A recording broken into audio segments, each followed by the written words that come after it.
know what really makes us mad? Is wasting money on CDs with only one or two good songs. Yeah. Tell them about punk.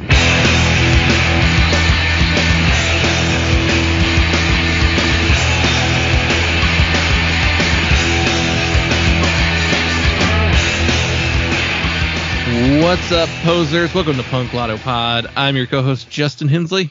I'm your other co-host, Dylan Hensley. And this is the show where we choose 1 year at random and select one punk, hardcore, emo, or punk-adjacent album from that year to discuss. Today, I assigned you the year, and you picked our album to talk about. But before we get to that, you can follow us on all forms of social media at Instagram, Twitter, and Facebook at PunkLottoPod. We have an email address, which is punklotopod@gmail.com, and a voicemail line, which is 202-688-PUNK. Call us and leave us a message. And give us a rating or review on iTunes or Spotify. Answer one of those Q&A questions that Spotify lets me put up. I had one response to the last one I put up. That response was me. Okay, there you go. I went to go find it because it's like, where even is it? Yeah, and it's on the actual episode page on Spotify. Yeah. Well, I found it, so I'm just gonna vote on it. So I know most of you, if you listen on Spotify, you're probably just hitting play off of the list of episodes and not clicking on the episode and seeing the full post and then pressing play from there. That's where the questions are at. So whatever. Spotify trying to force people to interact with them in a way that nobody wants to interact with Spotify with. And you can head over to our Patreon, where for $1 you get access to all of our weekly bonus audio. And this week our bonus audio is going to be a bracketology on the year 2012. So we've covered 2012 in a chart form once before. We decided that a modern rock chart for 2012 is probably not going to be interesting to us, B, you, the listeners. So we decided we'll do a 2012 bracketology, albums released in 2012. That's going to be, I'm going to have to narrow down a list probably pretty hard. It might be more catered to you and I's taste in music, but I think it'll be fun. Those are fun to do. So you can get that over there, as well as the new release Friday bonus audio and any Moon Pies for Misfits videos where I try new drinks. And I think I've got some that I need to upload that I haven't yet. But yeah, patreon.com/punklottopod. And then if you go to our $10 tier, you get to choose the album that we devote an entire episode to. So we got one of those coming up very soon. Yeah, so we're doing 2012. So naturally, we wanted to talk about the other albums that came out that year that are worth talking about. Well, normally I ask, what are some albums that you considered almost selecting for us to talk about? So this one was a tough year to narrow down because I was 22 years old and paying attention to music a lot. Very in the moment with punk and hardcore. I was in a band, was just out of college. So there's a lot of stuff that is pretty influential to me in my taste as a musician. There's some substantial stuff. There's records by bands that I had been a fan of for a while up to that point. New records by new bands. There's a lot. There's a lot that I could have picked from. Some of the stuff that stands out to me from that year that I really didn't, I guess to answer your question by not answering your question, that I didn't really consider, but I'm like, that's a big one. Handwritten by the Gaslight Anthem. And all my friends say,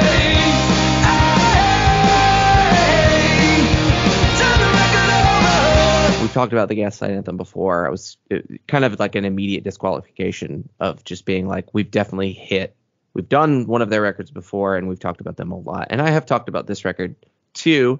I think it's a great record.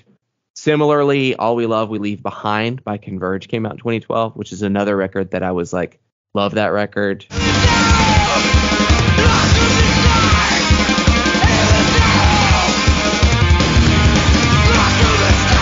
Really the last great Converge record, though everything else they've done since then has been good. But this one felt special when it came out. It was like, I didn't love Axe to Fall.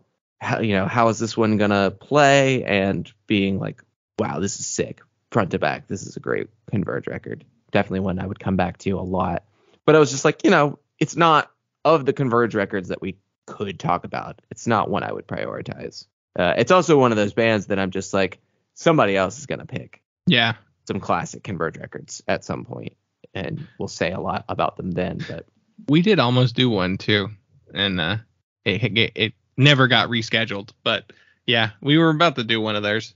Though it was also like early Converge, and I was like, I don't really want to talk about that one. But yeah, whatever. literally the first. Yeah. Records that I almost considered, but were maybe like not that one though. You know, Yeah. kind of choices. Rotten Thing to Say by Burning Love.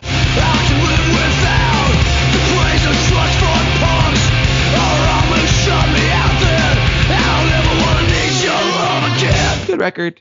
Mm-hmm. Cool band. A band I would like to talk about on the show in depth, but it's also like, not that one. We also have like not even hit on any Converge or any Cursed records or Right. The Swarm. any Swarm or Left 4 Dead Yeah. or Ruination, like any of it. Yeah. There's so many substantial Callahan records that we've not touched. Yeah. We did previously talk about Confluence by Ghostlam, didn't we?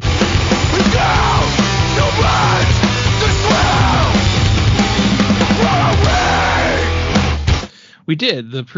We've covered 2012 two other times in the past. People don't like when we talk about anything from the 2010s, so we don't do them that frequently. Despite there being like, I think the first couple years of the 2010s were fucking awesome. But we discussed Ghost Limbs, Confluence, as well as State Lines, self-titled E EP.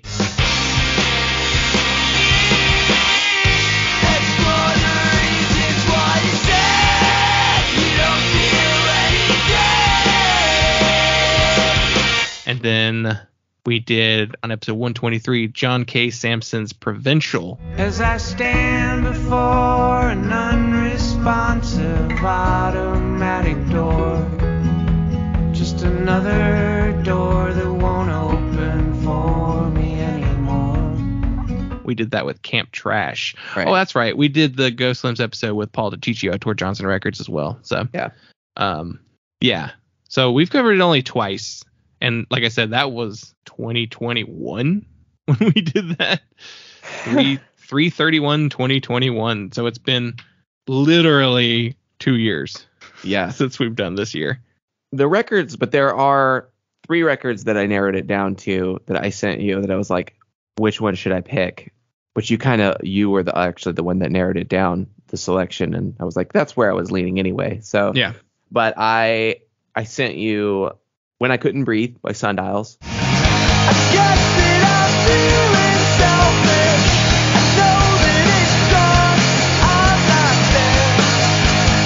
Which I was like, great record that deserves being talked about. Yeah. A band we've talked about on the show before that are underrated. Really not.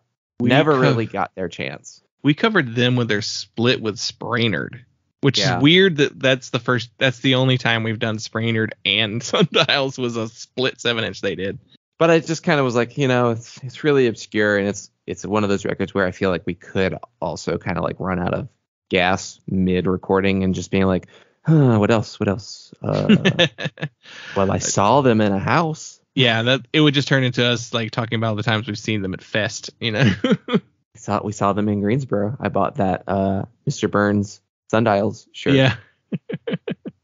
The other record selection that I gave you was what I described as a reevaluation record. Since we had just done the 2008 Alkaline Trio reevaluation selection, I thought this might be a fun one. Take a legacy artist and reevaluate their later work. But I consider Forgetters by Forgetters. Turn away, my son, turn away from this house and all its limits. Which is a record that I very eagerly anticipated. I loved the double 7-inch EP original initial Forgetters release. Saw them twice. I'm trying to think if the second time was before or after this record came out. I think the first time was before they had anything recorded at all. Yeah. And the second time was, I think it was around this record. I think this record had come out. Yeah, I think it just came out. So it was the tour to support this record. So this was that was a record that I was really anticipating. If you're not familiar with the name Forgetters, it is Blake Schwarzenbach of Jawbreaker, Jets to Brazil. This has been the most substantial thing that he's done post Jets to Brazil, because nothing else has really had any official releases. And I think some of the songs were originally Thorns of Life songs that got rewritten or re-recorded. It was basically the same band. It was just, I think Aaron Comet Bus was in Thorns of Life and not Forgetters. I think that's how that went. Who was the Forgetters drummer? Wasn't Adam Willard, was it? You know, I don't know if I just want to say that it was Adam Willard or if it actually was. Oh, it was Kevin Mahan, right? No, he was the... Kevin Mahone. Kevin Mahan? Original Against Me drummer. The Against Me drummer, right. Adam Willard is the current Against Me drummer. That's maybe what it is, yeah. Yeah. And Michelle Prophet on bass. Yeah. Or Caroline Paquita. Both names. One was a past member, one was a current member. Yeah. So, but that record was so anticipated, and I didn't really have reason to grit my teeth, and I don't, because the debut was so good and seeing them was so good and listening to the bootlegs was so good, but I just remember that record coming out and just being like, it's not good, is it?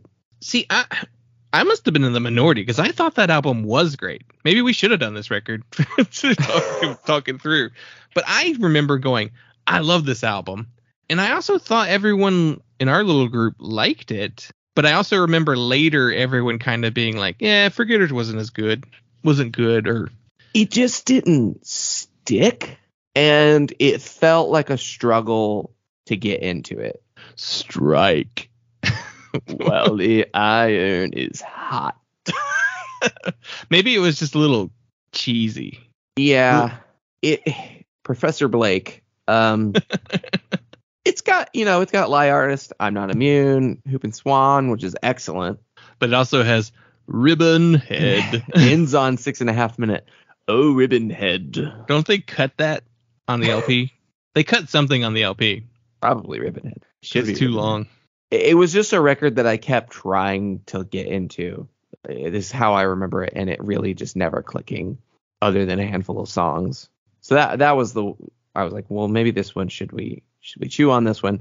But the other, I did give you another record which you selected of the three based on play count. That was my deciding factor. I was like, all right, who's got more listens? Let's check it out. We're all about numbers here. Numbers. Mr. Ted DiBiase over here. Everybody's got a price. What's gonna sell? Yeah, 2012. I guess I can look at my stuff too. If you were 22, then that would have put me 23 to 24, depending on what month we're looking at. But you would have been 24 to 25, wouldn't you? Yeah.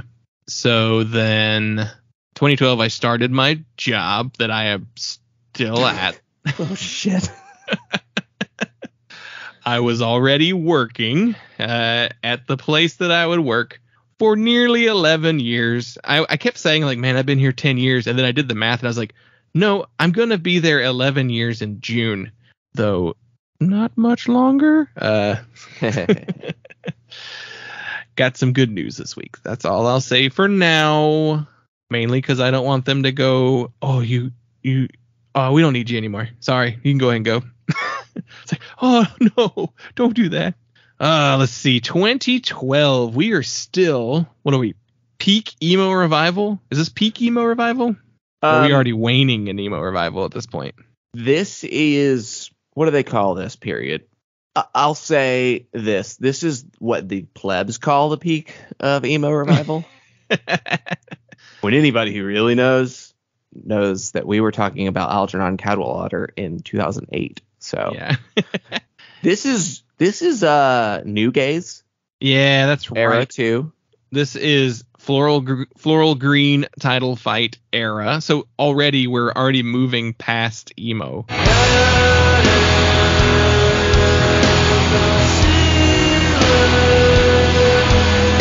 We're like, hey, let's start doing shoegaze with our emo. Oh, that's right. Modern Baseball Sports came out that year, which that was us going, I don't like these new emo bands. All I can hope for is for me to get better, 'cause all I can take is no more. Yeah, that's the Modern Baseball is like me slapping my knees like, all right, I'm out. Yeah. Like, I'm like, wow, this is what it's turned into so fast. So it's come to this, a Glockamora album.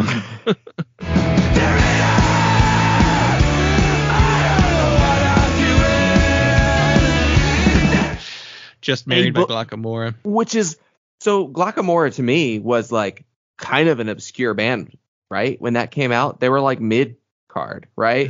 That one became, Just Married became like one of the influential emo records. And we were like, we're past emo revival. Like, emo revival is on the downswing now. It wasn't really. It would take a couple more years.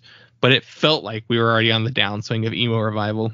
That's a record where I see people doing like TikToks of like, you know, massive influential top 10 Midwest emo records, and it would be Just Married by Glockamora. And I was like, I mean, it's all right. It's like what I thought of it when it came out. Yeah. There, what else? There's some other ones like that too. And no, like that. This is my jaded opinion, so please don't like. If that's an important record to you, now I am going to say like American Radass by Dads came out that record, and yeah. Now that's one I'm not gonna. Don't try and tell me that's important. No, it was big. It was hyped. It sold a shitload of copies, and I remember listening to it going, I don't think this is very good. And then they had big rock star attitudes, and then there's some sort of claims about them. They got soft canceled. I think they got canceled in the way that they just were like, yeah, we're just going to fade into the background and no one's going to remember us. Yeah. You Blew It, Grow Up Dude came out that year.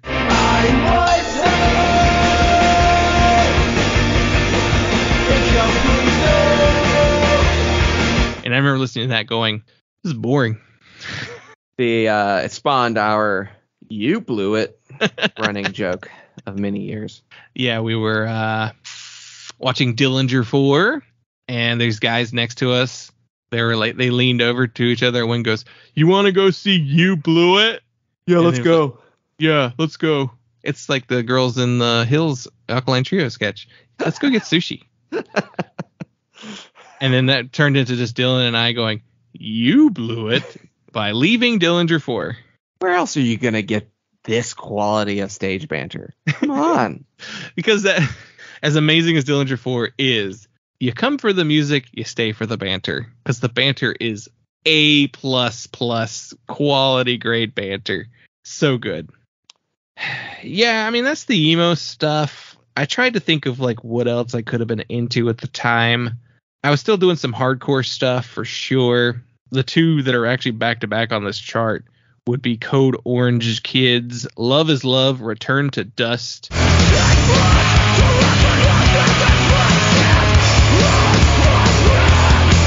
Before they turned into pro wrestling music, they dropped the Kids and became industrial new metal hardcore, opening up for Triple H. And I remember that album coming out after like loving all the EPs and them going, it's fine. But then Birds in Row released You, Me, and the Violence.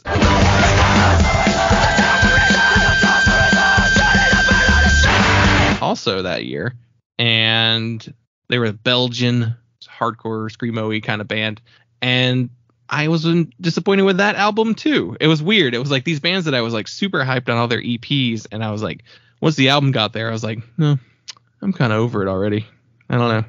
And I guess if I was going to pick something that I was like not super duper familiar with, but would like to kind of really study, I would probably pick the Screaming Females album that came out that year. I believe it is called Ugly.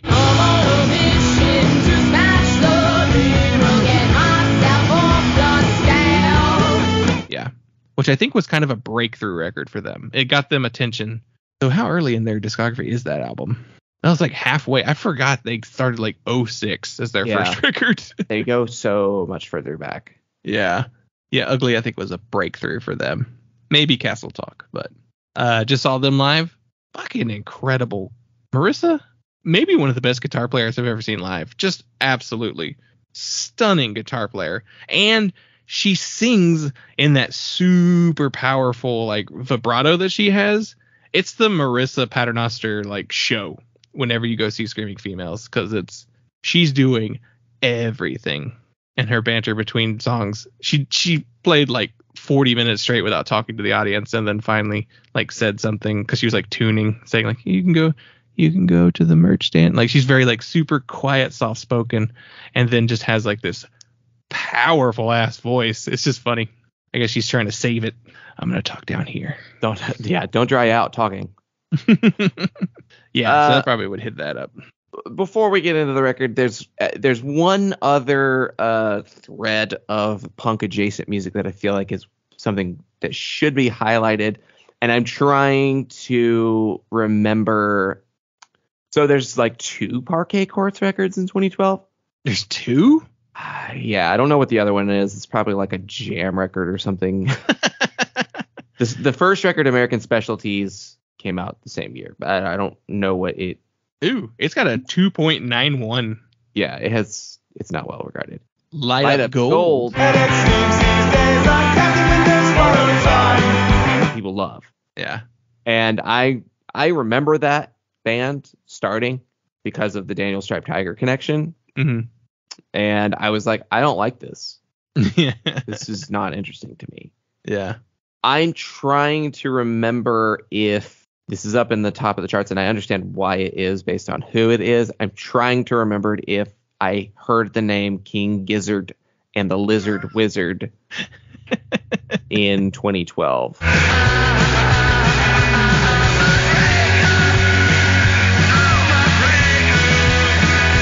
When I first heard that, probably 2014, if I had to guess. Yeah. 12 really blew up.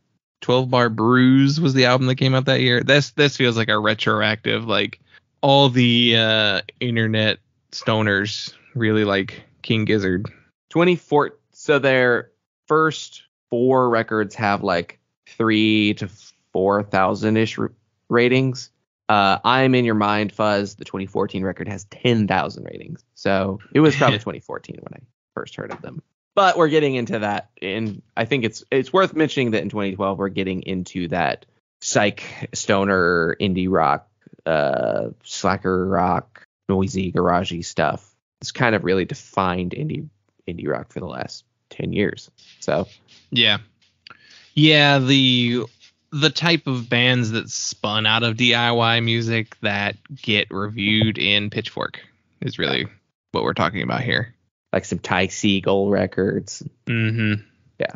Even Joyce Manor, like they hadn't turned into that one yet, but they released Of All Things I'll Soon Grow Tired. And you'll go looking for an excuse to feel sad or confused, which is the 18-minute album or something like that, super duper short LP that they put out.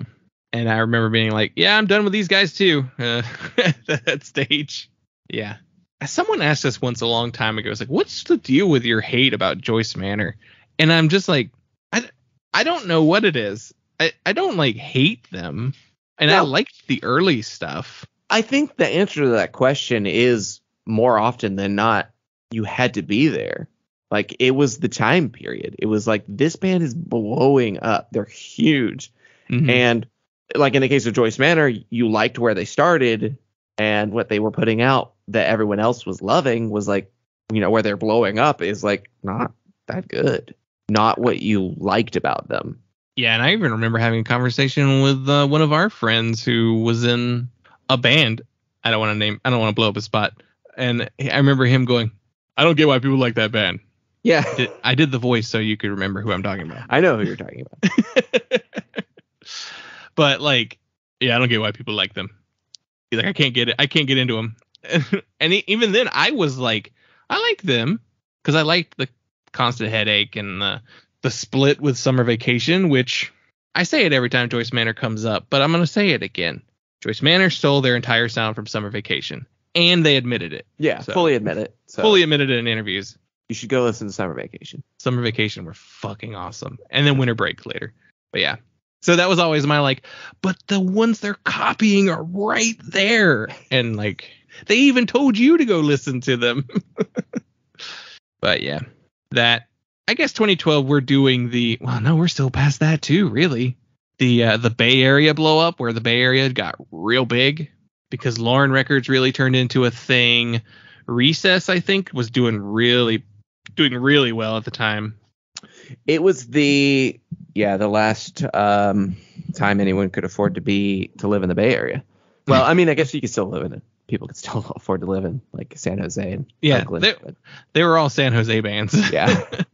But you could still play in the SF, you know? Yeah. There were still venues and shows that you could get into. Well, let's get into the actual album you selected, though. So I gave you 2012, and you selected Awkward Breeds by the Sidekicks.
And here's some little stats on the band. Sidekicks formed in 2000.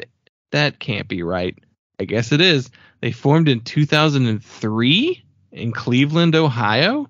Is it 2003, or did I just type the year wrong? Let me check it again. 2006. Wow. Okay, no. Sidekicks first came together in suburban Cleveland, getting their start in 2003 as high school students who loved the usual punk suspects like Bad Religion, NoFX, and Rancid. And they became bigger. So yeah, okay, there it is. They released their first album, So Long, Soggy Dog, in 2007. Their second record, Weight of Air, in 2009. The band then relocated to Columbus, Ohio, in 2012. Columbus, Ohio, popping up a lot lately on this show. And this is the band's third full-length album, released February 21st, 2012 on Red Scare Industries and Really Records. And the personnel on this album is Ryan Starinsky on bass, Matt Clymer on drums, Matt Schuerman on guitar and vocals, and I already forgot how to say this guy's last name, Steve Choek. Ciołek? Ciolek. We learned that it was a Polish name. Ciolek, possibly. Probably an Americanized version of it. On vocals and guitar.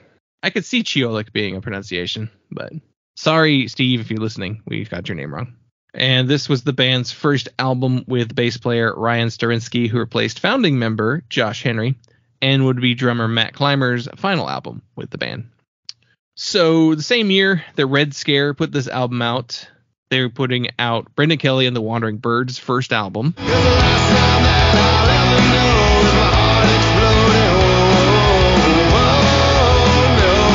The Holy Mess's Conde Rula Degas. What's in your eyes? Show me what I want to say. What does my heart go out and feel it?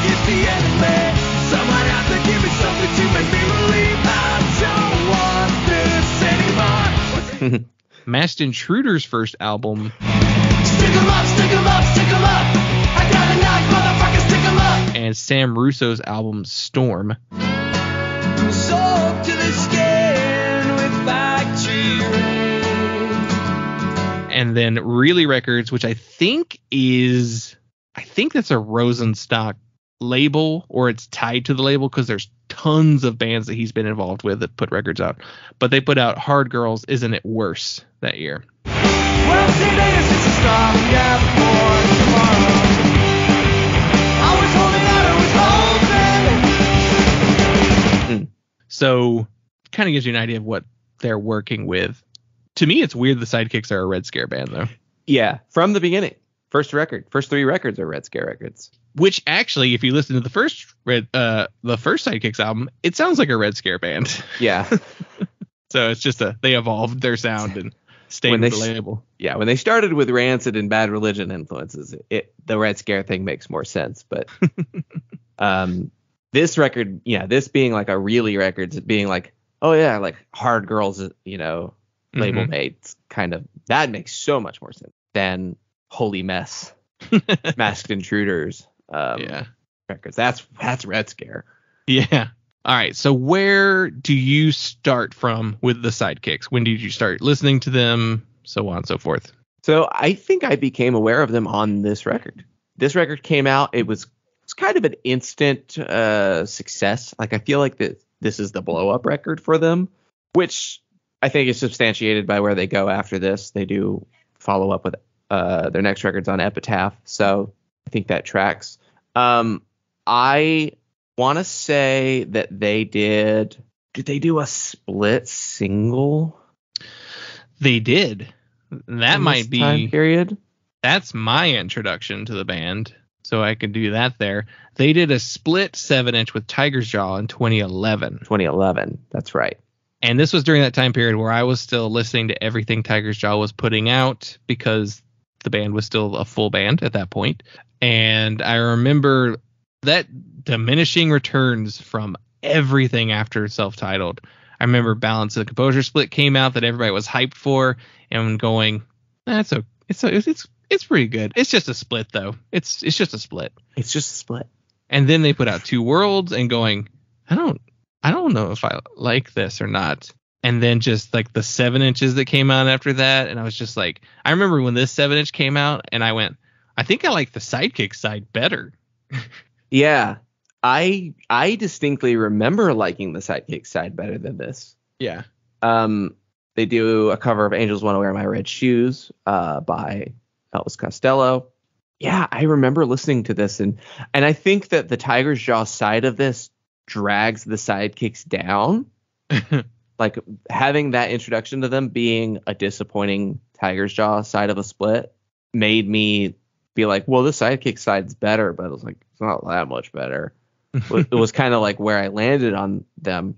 And Awkward Breeds came out after that, the year after that. And I remember seeing, specifically, I remember the singles from this, which I want to say are 1940s Fighter Jet and Daisy. And I remember being really turned off by 1940s Fighter Jet. And being like, I don't think I'm into this band.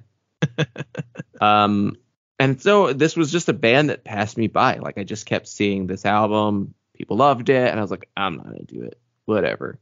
And I ended up listening to Runners in the Nerved World, the Epitaph record that came out after in 2015.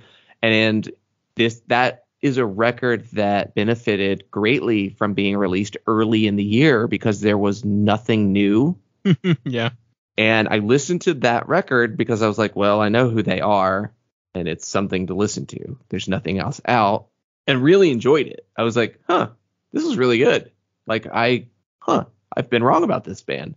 I didn't then go through their discography though. So it was really just this one record.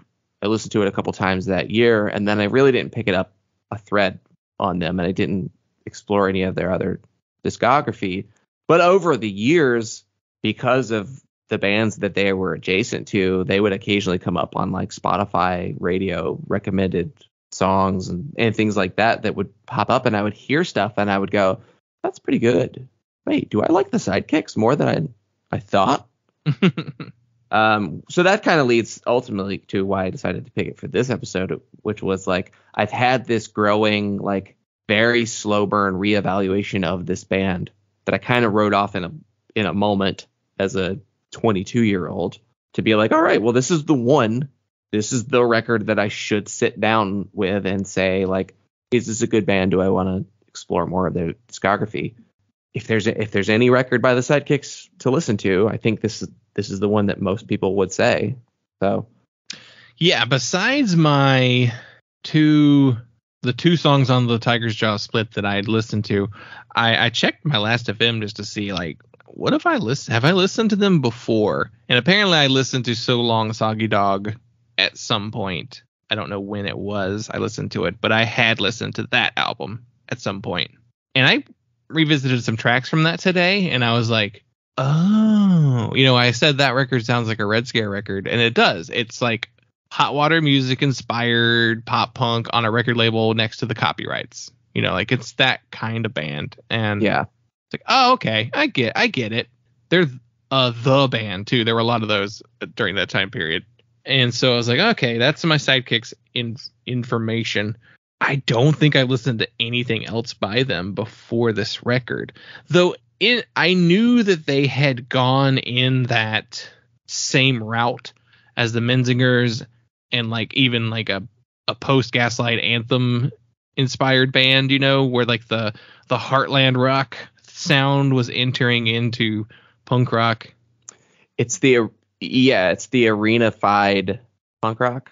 Yeah. Of the 2010s. So like that, I've always tied it to, like, I knew it was that kind of band after a point. You said this was the blow up record. I do think the 2009 album Weight of Air, it had a lot of positive press when it came out, but it was also like nobody knows this band yet, really.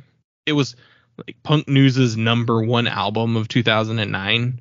And so it's like, okay, people paying attention were starting to get it.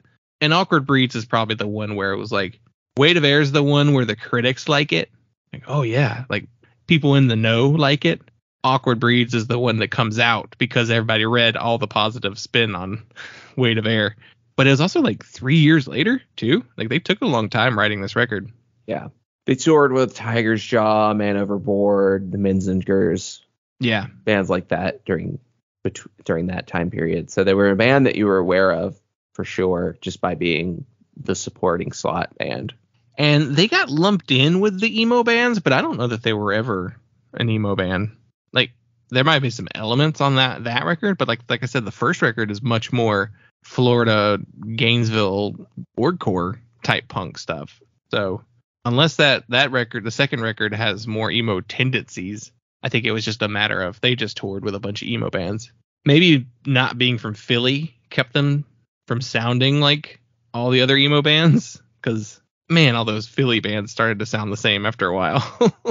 There's an earnesty to the vocals, where I can see that getting them grouped in with like the emo stuff from this time period of just like the cracking your voice, like pushing so hard kind of thing. But in terms of songwriting and guitar playing, not really an emo band. Yeah.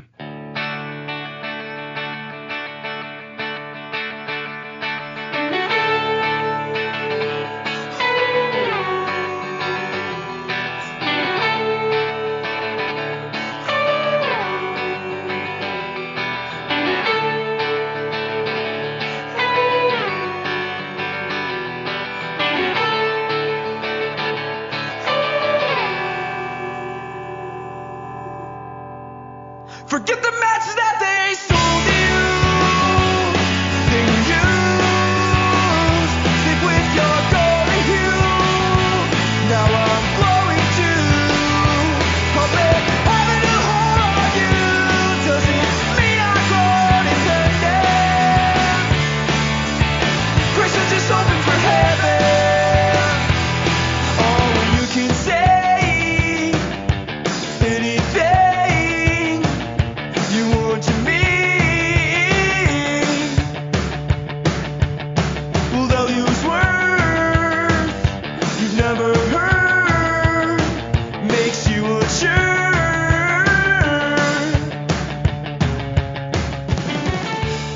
right, so we kind of hinted. I was like maybe the deciding factor on why we chose this album, just based on my numbers game, because I'm trying to do sabermetrics on the albums that we talk about on the show. Let's moneyball this shit. It always backfires. Thanks, Sugar Cult. Most listened to band that I could find in that list of options, and then like it barely was not even like one of the most listened to episodes in those 3 months. It's all because of one song on a comp, probably. Yeah. Playlisted. Yeah. And like, this is pop punk. This is mid 2000s pop punk. Yeah. This is emo rees. So I was like, all right, this will get us hits. Let's talk about the Sidekicks. But what made you choose it to be an option? So I was scrolling through the list, and I think actually this was the first one I saw on the charts. I'm trying to remember how far back it was, where I just saw the album cover. And I was like, oh, that one. It was just like, there's something about this record of being like, it kind of lands in a little bit of a reevaluation category. It kind of lands in, well, and it immediately lands in like, well, we've never talked about this band. Like I was specifically definitely looking for things that were, it's like, we've never really talked about this band. We've either never done a record by them on the show, or we just haven't devoted any substantial amount of time talking about them in relation to any other records. And it was just like, it just jumped out to me as being a record I have been curious about listening to, but haven't had a reason to for a long time. So it just seemed to me like it was a really obvious choice just from seeing it. And there wasn't like, I didn't think about it. It was just like, oh, that one. Yeah. And then I just scrolled through and saw a couple of other ones. I was like, ooh, maybe that one, which is where the Forgetters and the Sundials selections came from. But there was a swearing record too the same year that I would kind of put in like the maybe that one category. I didn't mention, but Kenosha. No, the self-titled. Oh, okay. That's the drawing of the surfing on the cover. No, it's it's just the black and white picture. Oh, I thought that was called. Maybe there's a song called Kenosha on there. With maybe with the TVs. Yeah, okay. Yeah, the debut. That's what I was thinking. Surfing Strange is the drawing one. The weakest surfer, the swearing record. The one where the dude sang too much. Yeah. That was a thing for a while there. Oh no, not the guy in the band who's the worst singer. No. Tiger's Jaw. You should let Brianna sing. Yeah. Ben should sing less. That's really the number to take away. Yeah, I mean, I saw Tiger's Jaw recently, and the whole time I was thinking, I really wish she was singing all of these songs. Can't hear anything she's playing on that keyboard. So yeah, my knowledge on this album, 0 going in. I'm like, I think I know what it's supposed to sound like. And listening to it, I was like, never heard these songs before in my life. I was like, what is that one in their discography? And you were like, that's the one where they're going for it. And this album does have, I hate the way Spotify ranks their popular songs, because they give you the number of how many listens there are, but it's still like algorithm determined, because the number 1 song is Weed Tent with 1 million listens, but the number 2 song is DMT with 1.5 million listens. It's like, that's the number 1 song. I can see it. You're showing me your work, and you're still like, well, more people recently listened to. It's like, shut up. We're not weighting it based on recency. Yeah. But give me the raw numbers. That's what Last FM is, the superior source for this kind of information. Because, okay, let's look at, if you go by the Rate Your Music, it's the second most rated album, Awkward Breeds, behind Runners in the Nerved World. Yeah, in the nerved world. It cut off the word, so I was like, what? And it's also the highest rated with a 3.43. Happiness Hours is 3.41 and 138 ratings. That could just be user base. Classic Last FM, though, this is where we get our true numbers on what is popular. So they also do like in the last 7 days. No, let's do all time. All time, DMT is still the all-time number 1 most listened to Sidekicks song. Is it because it's called DMT? Did the Joe Rogan crowd start searching DMT on Spotify and I'll accidentally listen to this song? It is the first song on this record too, so Yeah. This is the most popular album according to Last FM, but that's because people were using Last FM in 2012 and aren't anymore. But so yeah, it is kind of like it is the one to do, maybe, if not Runners of the Nerved World has more ratings, I guess, but it's lower rated by quite a bit. So it kind of makes sense to be like, okay, yeah, this is the one to do by the Sidekicks. Dead middle in their discography, one of their most popular records with their most popular songs. And I did that thing where you look at the similar artists on Spotify. Fans also like Dillinger 4, Iron Chic, Signals Midwest, The Menzingers, Banner Pilot, Latterman, The Ergs, Dead to Me, Hard Girls. And I was like, they don't sound like most of those bands. Menzingers, they do. But they don't sound like Latterman or D4. But then I'm like, oh yeah, that early Red Scare stuff. It's skewed the listeners. Last FM says similar to Signals Midwest, Hard Girls, and Joyce Manor. Which, not really, but whatever. I guess Signals Midwest are close-ish. But it's... Alright, let's talk about the actual album. Me going in blank... I'm like, first track, DMT. Hell yeah, this song rules. This song is so fucking good. Yeah. It starts so fucking strong. Yeah. Like second. Go ahead. Yeah, well, go ahead, because it's. I'm going somewhere with this. Yeah. Second track, Grace. Awesome song too. Really like that song a lot. That song's great.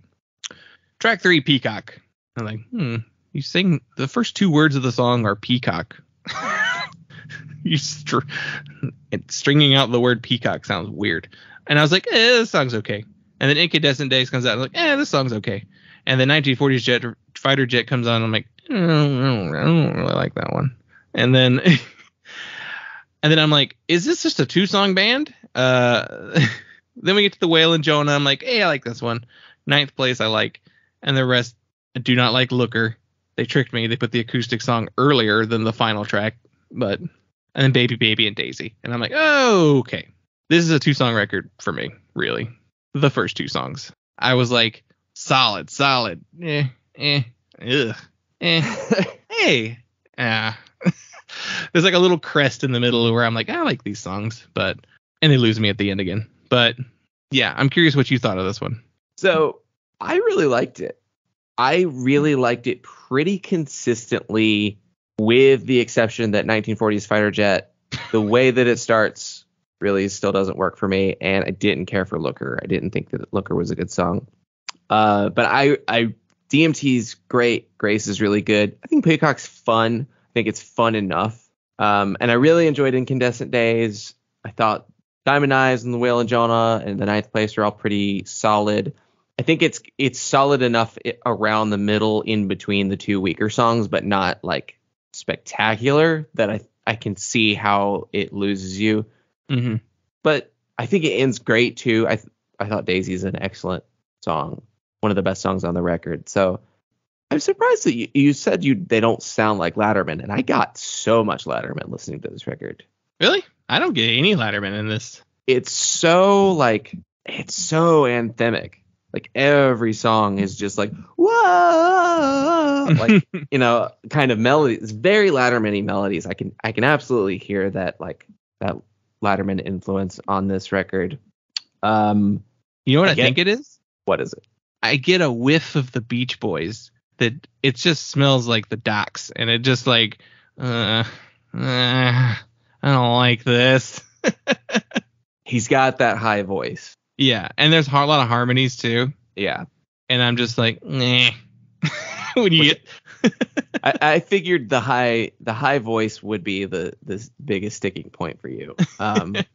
It's like he's not gonna like that falsetto, which is so weird because I like love Coheed and Cambria and like Superchunk, like people with real high voices. But I guess like Claudio's got a character to his voice that's unnatural. And Mac has a grit, like it hurts him to sing. Yeah. Yeah. It was just like, Beach Boys. I don't like this. I don't know if Beach Boys are even an influence on them, but I heard it. I mean, I know what some of the influences are. We can talk about that later. But there's one of my favorite things. I mean, I really enjoy the songs themselves. I feel like they're well written songs. I think that there are a lot of like snippets of lyrics that pop through in the songs that I'm like, I want to read the lyrics to these songs. I didn't really get a chance to actually do that. But I think they strike me as being like interestingly written, and like they're just little phrases that pop out that I'm like, oh, that's different. Like they're kind of like unique things to stick into songs that kind of give me some John Kay vibes, kind of give me some, like they have a singer-songwritery quality to them that, but then they're also kind of like married to like, having a strong choruses and writing pop songs, writing lines that you can sing repeatedly throughout a song, too. So it's an interesting kind of songwriting that I'm interested in. I think that there's more to dig into and chew on. But they also have, and I think really one of the deciding factors of what I really loved about this record, they have that glassy, clean 59 sound Gaslight Anthem guitar tone. And it's varied. There's a distorted guitar tone in there too. It's not all clean the way that Gaslight record is, but it's there. It's that voxy, Fendery, clean, chimey guitar sound. And I'm like, I love that. I love just hammering the shit out of the guitar strings through a clean amp that you're just like just barely pushing the tubes. And Superchunk does it a little bit, and so I get a lot of Superchunk influence and similarities, especially when you tie it with like the kind of the melodies that they're writing. But I'm just like, I love that sound. I want to do that. Like I was like, I want to find that sound on my guitar, and so it's a sound that I look for in my guitar playing and writing. But it's hearing it on this record in this context and these kinds of songs kind of reinvigorated that interest and pursuit for me. It's like, got to make some changes to my current setup. But it's such an interesting, like, it's kind of like it's a live or die. Like you're really out there and you've got to be really tight. And it's a kind of rhythm playing that is hard to pull off. It's very easy to just turn up the gain and kind of like get some smear and really bury your mistakes. So I'm really impressed on that alone, and I think that's something that's really consistent through the record. But I think that's probably like that's the main key for me, like of what unlocks it for me. But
musically, I was down for the whole record.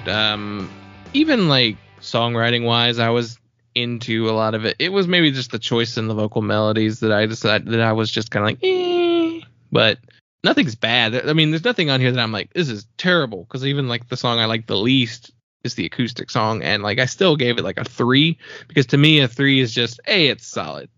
It's a song. It's not actively making me dislike it. So I guess I probably could give it a little more like a 2.5 or something. But so I was like very listening to it. I was like, okay, let's find some reviews. Let's find some stuff going on online, just because there's not much of like a story with this band. They don't really seem like they had really bands from this time period don't really have like stories. It's just more of like songs is good. Your best stories to come out of this era is like, oh yeah, they were in another band. Yeah. Oh, they toured with, it's everybody toured with everybody. Yeah. So it's like, you don't even get much out of that. So I just went looking. There's a 2008 Punk News review that said Brendan Kelly called them his favorite band at the time. That would have been around the first record. So that actually makes sense with Brendan Kelly. So I found this exclaim.ca article that had some real snarky ass things to say about Orgcore and Fest Punk. So I want to read from this directly. The Sidekicks have always been one of those aberrantly bright rays of creative light in an often stale punk subgenre, lovingly referred to as Orgcore, defined by its adherence to the Hot Water Music Songbook and popularity with punknews.org readers, plus attendees of the fest. The Sidekicks' surprisingly popularity comes from their more straightforward beginnings, but since their release of Weight of Air in 2009, it's become abundantly clear that these Ohioans weren't content to be the 8,000th band to rip off Caution in its entirety. And then at the end of the article, it says, kids with stress face tattoos and underage Tokyo Police Club fans alike, take note. This band are for all of us. What? Tokyo Police Club? What the Who? What? A Tokyo Police Club fan is not going to like this record. And the kids with stress face tattoos, I was like, man, this writer sure has it out for the fest. And hot water music bands and but also how dare they have a thing that they enjoy. Yeah. Also, Caution, that's not even the one to rip off. Yeah, no. It's someone doesn't. Very misguided article. Because they didn't even sound like that at this point when this record came out. Like, this article should have been referring to Gaslight Anthem and Menzingers, because Menzingers already had a record this year that was in this lane that they had moved away from. They did the same kind of trajectory that the Sidekicks did. They moved out of the more Orgcore stuff, and by this point, Orgcore was dying anyway. So like, Iron Sheik was like our kings for this kind of stuff. But yeah, I was just like, okay, whatever. I don't get it. The album got 4.5 mustaches on Popstash, so that just reminded me of like, oh yeah, we loved mustaches on the internet in 2012. I forgot about that. Property of Zach gave it a 4.5 out of 5 stars. Remember that site? Yeah. And okay, so here's where one of my big talking points comes from. I saw so many comparisons to Weezer on this album. Weezer and specifically Pinkerton. Yeah. About this record. And I was like, I hear one song that sounds like Weezer, and it's the one, The Whale and Jonah, which makes me go, is the song that sounds kind of like Weezer that has the word Jonah in the name a purposeful Weezer send up? Because it probably was. It's probably going, hey, let's write a Weezer song. And it's long though too. It's like longer than a Weezer song is. That's the only Weezer-y song I have on here. Yeah. And I read review after review after review that was like, sounds like Weezer and the Pixies. The Pixies, the other one, that they're just like, when does this sound like the Pixies at all? What Pixie songs? Where? Be specific. Every review said Weezer and Pixies. Weezer and Pixies. And I was like, one song sounds like Weezer. No songs sound like Pixies. Then I got to the Scene Point Blank review. And they say Elvis Costello and the Replacements are an influence on this record. And then I was like, this is the difference between bloggers, property of Zach, and actual music review sites. Scene Point Blank used to be bigger. They're not as big as they used to be. But they had staff writers. I think paid writers. I'm pretty sure property of Zach was just like, does anybody want to write about this? And then like they wrote a Tumblr post. Property of Zach is still on tumblr.com. Yeah. That's how you read that. I don't think they'd post anything new though. And every other thing was like a blog review, like everything like that. And I was just like, okay, so just these kids didn't know what other music existed outside of Weezer. This isn't even like peak copying Weezer era. Yeah, so I've seen the Weezer comparison multiple places, like from contemporary reviews of the record and more recent reviews of the record. And I'm like, what Weezer? What is this doesn't sound anything like Weezer to me. This isn't even the weed emo Weezer era. Yeah. When this came out, this is before that. It's like 2 years before that. Like they're what are you talking about? It's like maybe Pinkerton, because that's the one that I can't remember what it sounds like. Yeah. Because it's so unmemorable. Yeah, and it was just like when I read that, I was like, Weezer? No. It's they covered Elvis Costello on that 7-inch. The lead singer said in multiple interviews, he said Elvis Costello was a big influence on them. There's a track by track breakdown on AP. Again, AP Mags had staff writers that they paid. Yeah. And in that, he said Peacock was their attempt at writing a Elvis Costello, Get Happy era Elvis Costello song, which I hear that. I don't hear a ton of Elvis Costello. I can see how in like his lyric writing there's a Costello-y sensibility. But Peacock, I do get like a Nick Lowe, Elvis Costello kind of like power poppy sensibility. And then Incandescent Days, he said he was listening to a lot of Paul and Linda McCartney's album Ram at the time. And like, that's what the guy was listening to. The guy wasn't listening to Weezer. I mean, maybe he used to, but like he was expanding his palette and listening to things much older than contemporaries were listening to at the time, really. And I was just like, what are y'all? And it's, that's what brought up just this like, oh, yeah, a lot of people writing about music who didn't know anything about music. Oh, yeah, it was you read other reviews. Yeah. You were reading other reviews and just copying what they were saying all the time. That's why everything had the same cut and paste. Every hardcore band got compared to Cursed and Converged, regardless of whether they sounded like Cursed or Converged. Like it was people who wanted attention, who had nothing to genuinely say about music, writing reviews with like a deadline for no pay. Yeah. We're just like, yeah, it sounds like the two alternative rock bands that I know. This reminds me of that era when everybody was saying the band sounded like Superchunk. And I was like, none of these bands sound like Superchunk. None of them at all. This sounds more like Superchunk to me than most of the bands from that time period of people comparing everything to Superchunk. It sounds like later period Superchunk. Yeah, for sure. Yeah. Not the early stuff. Yeah, there's not a hyper enough on here. You know? Yeah. This is more like post. This is what do we got? Indoor Living, Come Pick Me Up. Yeah. More era Superchunk. Which there was some Rilo Kiley comparisons as well. And I'm like, yeah, that makes sense too. Yeah. A little bit. Because the singers are so drastically different that I'm like, okay, yeah. But if you think about the music, Rilo Kiley is a fair comparison. Yeah, it's like I know who Weezer and honestly though, I've heard so many Pixies comparisons on other bands too, and those are mostly wrong too. Like I just never feel like anybody really is right when they say something sounds like the Pixies. The only times I think something sounds like the Pixies is when it really sounds like the Breeders, and then I go Breeders and Pixies. Yeah, right. Yeah, it's only ever Kim. Mm-hmm. And then you're just like, well, it's really more of a Breeders thing then, isn't it? Yeah. Yeah. Because what makes the Pixies is the both of them. And the Pixies sound was pretty eclectic too. Yeah. And I don't know if I think the Pixies thing is people talk about quiet loud dynamics. Yeah.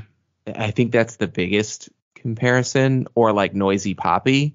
I feel like it's that interplay of things where people want to make a Pixies comparison, but they don't know how to say that.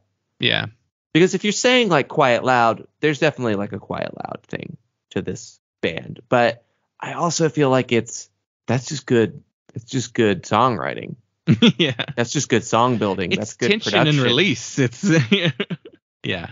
You know, you're not, unless you're making industrial or hardcore, you know, you want dynamics. Mm-hmm.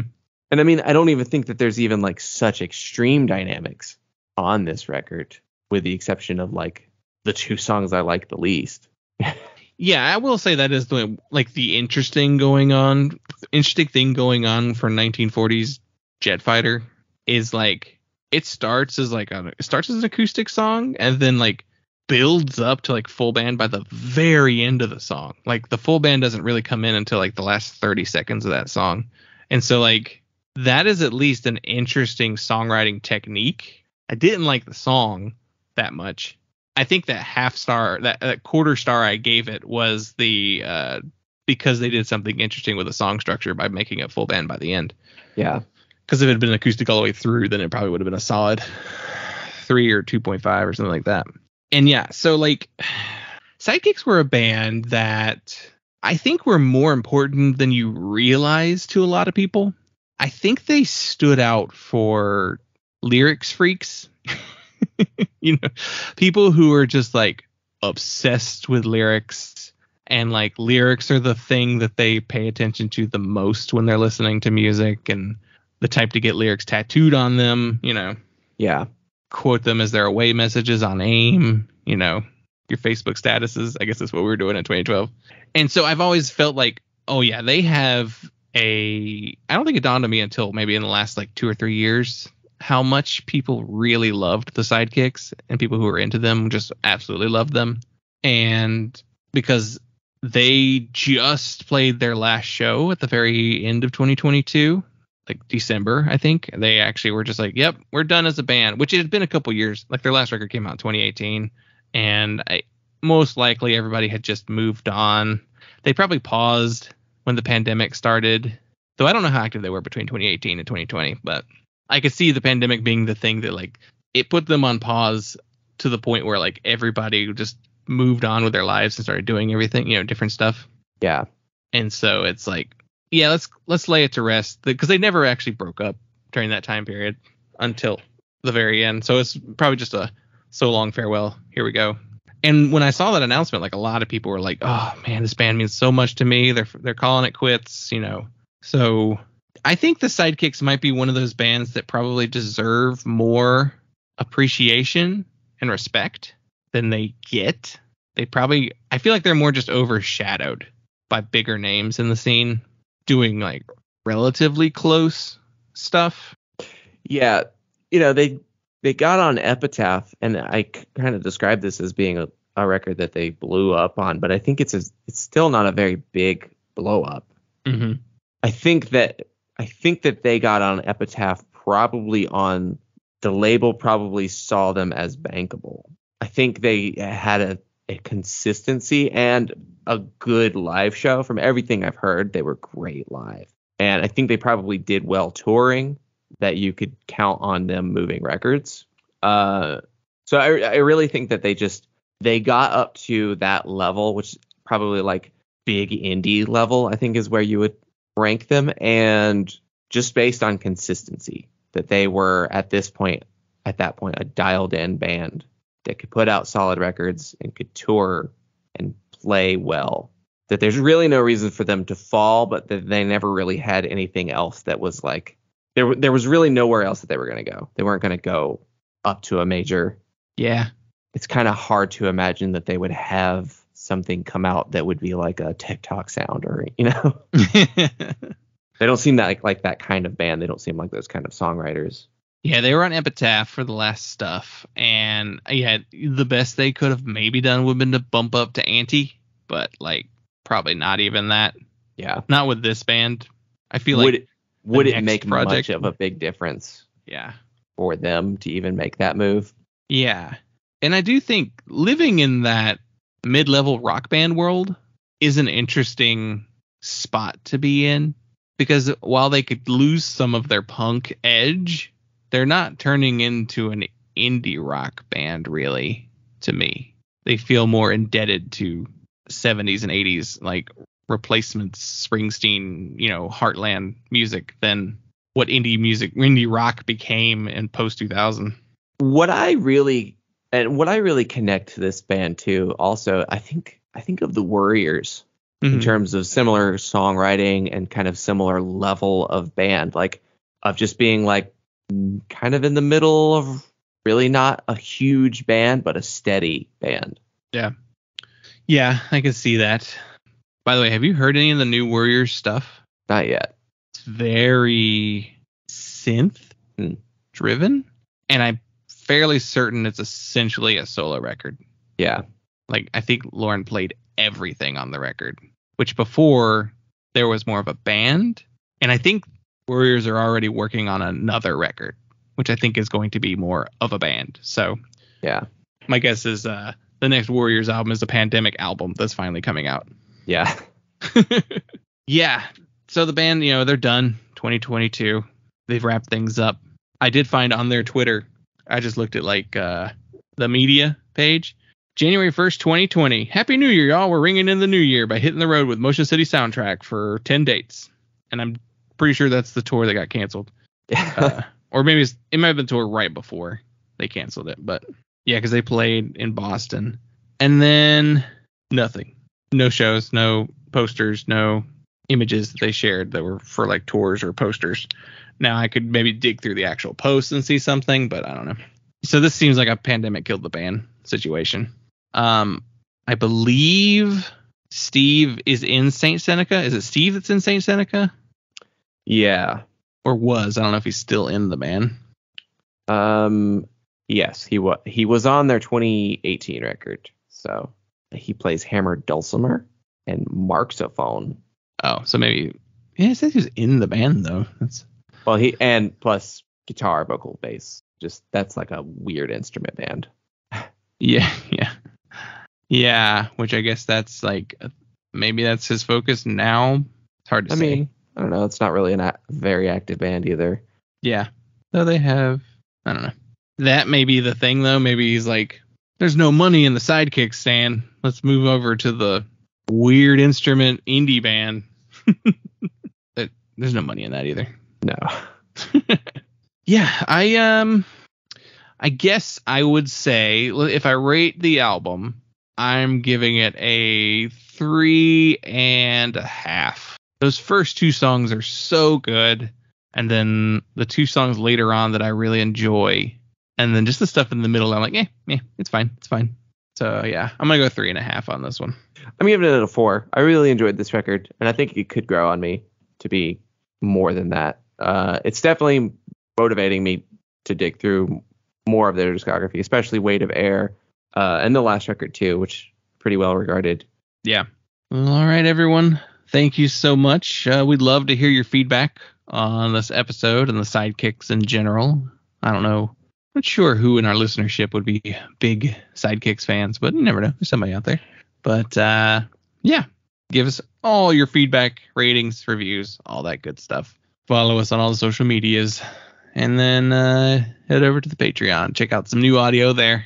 But I think that will do it for this week. And thank you, everyone. We'll talk to you later.